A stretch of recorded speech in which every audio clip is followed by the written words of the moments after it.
On September 3rd, 1982, a delivery truck driver pulled up to a business on El Camino Real in Sunnyvale, California, and found a teenage girl's body beside a cinder block wall. She was on her stomach. Her wrists were bound with her own shirt. Her jacket was tied around her left ankle. She had been stabbed 59 times. The bus stop was 100 yards away. She had been standing at that bus stop less than 2 hours earlier, waiting for a ride home, with no reason to believe the night was anything other than a good one. She had just spent the evening with her boyfriend. They had played video games at a 7-Eleven. They had played miniature golf.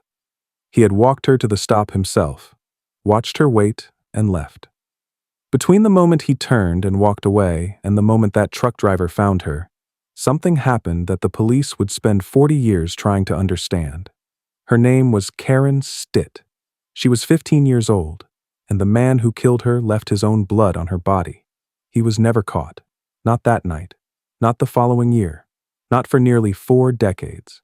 He was living on a tropical island in Hawaii, retired, unreachable, anonymous, while Karen Stitt's name stayed in a cold case file in Santa Clara County, California, waiting for a technology that had not yet been invented. Karen was a student at Palo Alto High School, a 15-year-old navigating the ordinary architecture of 1982 adolescent school, friends, a boyfriend, a night out on a September evening that stretched just past midnight. She took a local bus from her family's home in Palo Alto to Sunnyvale to meet her boyfriend, David Woods. They played video games. They went to Golfland, a miniature golf course that teenagers across the South Bay treated like a living room on summer nights and warm weekends. Around 12:30 in the morning, Woods walked her to El Camino Real and South Wolf Road to catch the bus home. That walk from wherever they were to that corner was the last time he saw her alive. She had a sister named Suzanne. She had friends who would remember exactly what she looked like, exactly how she talked, for the rest of their lives. Her best friend, Tracy Lancaster, would stand in a courtroom more than 40 years later and say the question that never left her was simply why. Not who, not how. Why? Karen was going home. It was late, but not reckless. It was the kind of night you've had 100 times. A bus, a corner, a ride back to a house where people were asleep and would know by morning where you'd been. She never made it to the bus. The investigation began within hours of the body's discovery. The answer, to anyone looking at it clearly, seemed to point in one direction. David Woods had been the last person to see Karen alive. He had walked her to that corner.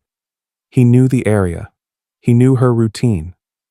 In any homicide investigation, the person who last sees the victim alive is the first person investigators examine, not because suspicion is proof, but because proximity is where truth often lives. Woods became a suspect.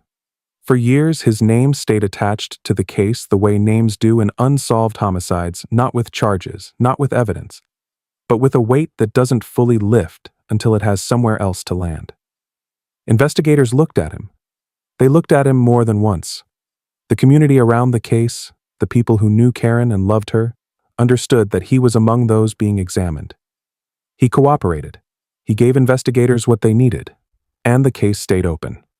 It would take nearly 20 years before forensic DNA analysis gave David Woods the one thing that cleared him completely and permanently, and in doing so, sent investigators back to the beginning with nothing. In the early 2000s, the Sunnyvale Department of Public Safety ran the biological evidence from Karen Stitt's case through modern DNA analysis. The killer had left blood on her body. His own blood. Alongside other biological material at the scene of one of the most violent murders in the history of Santa Clara County. The DNA was extracted. A profile was built. It was run against David Woods. It did not match. Woods was cleared. Definitively, scientifically, without ambiguity. The man who had been a suspect for nearly 2 decades, the man who had walked Karen to that bus stop and said goodnight, had nothing to do with what happened in the 100 yards between that corner and the cinder block wall where she was found. Which meant the person who had killed Karen Stitt, stabbed her 59 times, left his own blood at the scene, and walked away, had been living entirely outside the investigation's frame of reference for 20 years. The profile was entered into CODIS, the FBI's national DNA database of convicted offenders. Silence. Whoever he was, he had never been convicted of a qualifying crime. He was not in any database. He had killed a 15-year-old girl in one of the most brutal ways imaginable, left biological evidence investigators could read, and then simply disappeared into ordinary life. The case went cold again, this time with a profile and no name to attach to it. In 2019, Detective Matt Hutchison of the Sunnyvale Department of Public Safety received a tip. The tip alone did not solve the case. What it did was give Hutchison a direction, and Hutchison had something his predecessors did not. He had a tool. Forensic genealogy works on a different principle than CODIS. Rather than searching a database of convicted offenders, it uploads crime scene DNA to public ancestry platforms, the same services millions of people use to trace their family history and find distant relatives. Science does not need the killer to be in any law enforcement database. It only needs one of his relatives to have submitted a DNA test at some point, anywhere, for any reason. If a second cousin of the unknown male uploaded their DNA to GED Match to learn about their heritage, investigators can find that match. From there, genealogists build a family tree, trace branches forward and backward through generations of birth and death records, marriage licenses, census data, and public documents until the tree narrows to one person whose DNA profile, geography, and timeline make him the only remaining candidate. Hutchison began working with a forensic genealogy expert. The process was methodical and slow. But by 2021, the genealogist had narrowed the field to 4 brothers from Fresno, California. One of them was named Gary Gene Ramirez. In April 2022, Hutchison obtained a DNA sample from one of Ramirez's children. The result came back with a high probability that the child's father was the man who had left blood and biological material on Karen Stitt's body in 1982. The Santa Clara County District Attorney's Crime Lab confirmed the identification independently. Hutchison said it simply afterward. It was a tool he had. The case had to be solved. He used it. On August 2nd, 2022, law enforcement officers traveled to Makawao on the island of Maui, Hawaii. Gary Gene Ramirez was 75 years old.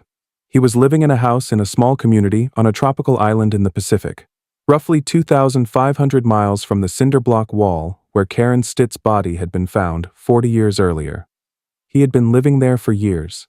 He had built a life, a completely ordinary life on the surface, the kind of life you build when you believe you are beyond reach. He was arrested at his home. 8 days later, he appeared in a Maui courtroom and agreed to be extradited to California without resistance.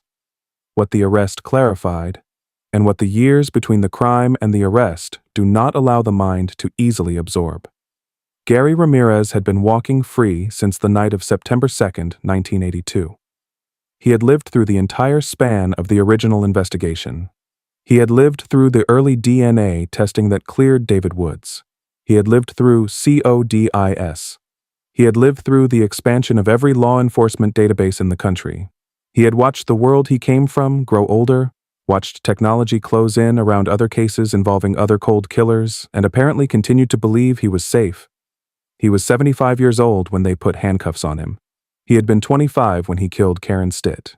50 years of ordinary life, 50 years with no consequence.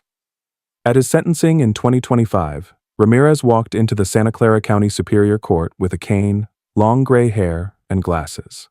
He sat silently as the people who had loved Karen Stitt stood one by one and spoke to him and to the court. He looked forward or down. He said nothing. Her former boyfriend, Michael Calhoun, stood and told the room what the verdict actually meant and what it could not mean. There would never be closure, he said. Karen was gone. She was not coming back. Not because of a sentence, not because of a guilty plea, not because of any outcome any court could deliver. Karen Stitt's best friend, Tracy Lancaster, said the same thing in different words. Just because he had been caught, just because he would now serve his sentence, there would still never be closure. She was right, and she knew it. And she said it anyway, in a room built for exactly this kind of accounting, because saying it was the only thing left. Gary Gene Ramirez was sentenced to 25 years to life. He is 78 years old. He entered a California correctional facility with a cane. The mathematics of the sentence are what they are. The district attorney said Karen Stitt was not forgotten. Detective Hutchison said it was a tool he had, and the case had to be solved. Both of those things are true, but here is the thing that stays. In the 40 years between the night Karen waited at that bus stop and the morning a detective in Sunnyvale received a tip that finally moved the needle, there was a question that never found an answer. Not in the evidence. Not in the testimony. Not in any courtroom. Why? Tracy Lancaster stood in that room and said it out loud that the biggest question, the one that lived in all of them, was the simplest one. Why did he choose her? Why that night? Why that girl at that bus stop?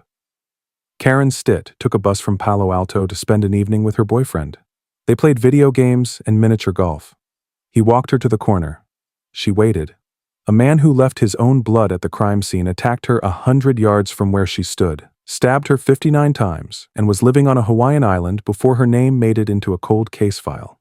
Her sister Suzanne spread her ashes over Mount Tamalpais, a mountain rising above Mill Valley in the hills above the bay, somewhere open and high and far from cinderblock walls and crime scene tape. Karen Stitt was 15 years old. She was on her way home,